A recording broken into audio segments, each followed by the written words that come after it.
IPL का mega auction नजदीक है और काफी फ्रेंचाइजीज इससे परेशान है। परेशानी की वजह यह है कि बहुत सारे यंग ऐसे प्लेयर्स होते हैं जिन्हें ये अपने टैलेंट पूल से आइडेंटिफाई करते हैं, ग्रूम करते हैं, ट्रेन करते हैं, 2-3 साल में उन्हें इन पे इन्वेस्ट करते हैं और उसके बाद जब ये प्लेयर्स रेडी होते हैं तो उनको इन प्लेयर्स को रिलीज करना पड़ता है। इसकी वजह से सारे फ्रेंचाइजीज ने यूनानिमसली ये रिक्वेस्ट की है बीसीसीआई से कि ये जो मेगा ऑक्शन है ये 3 की जगह 5 साल पे होना चाहिए और मेरे ख्याल से फ्रेंचाइजेस बिल्कुल सही है। फ्रेंचाइजेस का ये कहना है कि जो T20 के एक्सपर्ट प्लेयर्स हैं या जो प्लेयर्स को ये बाहर से खरीदते हैं वो प्लेयर्स तो ट्रेंड है, वो चाहे जिस भी ग्रुप में जाए, जिस भी टीम में जाए, वहां जाके वो परफॉर्म करने लगते हैं। लेकिन मुसीबत उन प्लेयर्स की होती है जिन प्लेयर्स को ग्रूम किया जाता है, जिन पर टाइम इन्वेस्ट किया जाता है, जैसे काफी अंडर 19 के प्लेयर्स होते हैं या डोमेस्टिक सर्किट से आइडेंटिफाई किए हुए प्लेयर्स। हर फ्रेंचाइजी का मैं आपको यह भी बता दूं कि एक टैलेंट पूल होता है जिसमें वो हर साल एक कैंप लगाते हैं जिसमें से कुछ प्लेयर्स को आइडेंटिफाई करते हैं, फिर उन प्लेयर्स को एक मिनिमम बेस प्राइस पे ये अपनी टीम में लेके आते हैं, उन्हें ट्रेन करते हैं कोचेस के थ्रू, कुछ प्लेयर्स के थ्रू, और फिर अपनी फ्रेंचाइजी में उन्हें डाल के 2 या 3 मैचेस खिलाते हैं। उनमें से कुछ प्लेयर्स काफी सक्सेसफुल हो जाते हैं और बाद में वो फ्रेंचाइजी के लिए बहुत इंपॉर्टेंट हो जाते हैं। फ्रेंचाइजीज ने यह भी कहा, क्योंकि बीसीसीआई ने अपना कंसर्न रेज किया कि बहुत सारे ऐसे प्लेयर्स जो अपने बेस प्राइस पे लिए जाते हैं बाद में वो बड़े प्लेयर्स बन जाते हैं। एग्जाम्पल यहाँ पे मैं दूंगा रिंकू सिंह का। रिंकू सिंह अभी भी अपनी बेस प्राइस पे ही खेले हैं इस बार केकेआर के लिए, लेकिन रिंकू सिंह इस वक्त इतने बड़े प्लेयर बन गए हैं कि जैसे ही उन्हें पूल में डाला जाएगा मिनिमम 5 से 6 करोड़ की बिडिंग तो उन पर होनी है। It may go higher because currently वो इंडिया के one of the best finishers माने जाते हैं।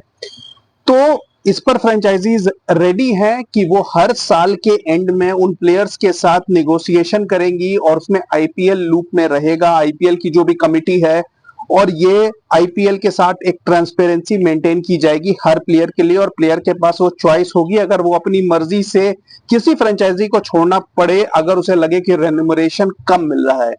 इसके साथ साथ हर फ्रेंचाइजी ने यह भी रिक्वेस्ट की, या मैं ऐसा कहूं कि ज्यादा वोटिंग इस बात के लिए भी हुई कि एटलीस्ट 8 RTMs मिलने चाहिए, राइट टू मैच के बारे में मैं आपको बस ब्रीफली बता दूं कि अगर किसी प्लेयर को रिलीज किया है किसी फ्रेंचाइजी ने, अगर सपोजिटली किसी ने हर्षल पटेल को सपोज पंजाब ने रिलीज किया और हर्षल पटेल पे बिडिंग हुई, हर्षल पटेल पे मैक्सिमम बिडिंग से सपोज 7 करोड़ की हुई और वो बिडिंग से सीएसके और आरसीबी के बीच हुई, तो Punjab will have this authority, क्योंकि वो पंजाब के प्लेयर थे, कि वो 7 करोड़ की जो अमाउंट है उसे मैच करके उन्हें वापस अपनी फ्रेंचाइजी में ले लें अगर वो चाहते हैं तो इस डिस्कशन के ऊपर भी काफी फ्रेंचाइजीज ने कहा कि हमें एटलीस्ट 8 RTMs चाहिए और जो प्लेयर्स रिटेंशन है, जो कि अभी फिलहाल शायद 3 प्लेयर्स या मैक्सिमम 4 प्लेयर्स का रखा जाएगा, उन्हें एटलीस्ट 5 प्लेयर्स का होना ही चाहिए, क्योंकि हर फ्रेंचाइजी चाहती है कि उनका एक बेस, उनका एक कोर रहे जिनके साथ वो कंटिन्यू करें। तो इन चीजों को लेके अभी फिलहाल आईपीएल की कमेटी आगे डिस्कशन करेगी, क्योंकि इस मेगा ऑक्शन में ये चेंजेस इनकॉर्पोरेट नहीं किए जा सकते क्योंकि सारी नोटिसेस सारे फ्रेंचाइजेस को पहले दी जा चुकी हैं। आपको ये भी बता दूं कि पिछले 2 बार से ये मेगा ऑक्शन 3 की जगह 4 साल का हो रहा है। पिछली बार ये मेगा ऑक्शन डिले हुआ था ड्यू टू कोविड के कारण मेगा ऑक्शन 1 साल डिले हो गया था, और उसके पहले ये इसलिए डिले हुआ था क्योंकि 2 फ्रेंचाइजेस चेन्नई सुपर किंग्स और राजस्थान रॉयल्स 2 साल के लिए बैन हो गए थे। उस टाइम पे 2 नए फ्रेंचाइजेस को लाया गया था और उसके कारण जो मेगा ऑक्शन है वो डिले कर दिया गया था। इस बार ये 3 साल पे आ रहा है और बहुत सारी फ्रेंचाइजेस जिन्होंने एक स्टेबल टीम बना ली है, example Rajasthan Royals, even KKR जो अभी जीत के आए हैं, उनको ऐसा लगता है कि जैसे ही उनकी टीम बनने लगी है अब उन्हें वापस ये टीम तोड़नी पड़ेगी और फिर से एक नई टीम बनानी होगी। हर टीम चाहती है जो सक्सेसफुली है वो अपना एक कोर मेंटेन करे। इनफैक्ट 4-5 प्लेयर्स या 6 प्लेयर्स हर टीम, हर फ्रेंचाइजी चाहती है कि वो मेंटेन करे।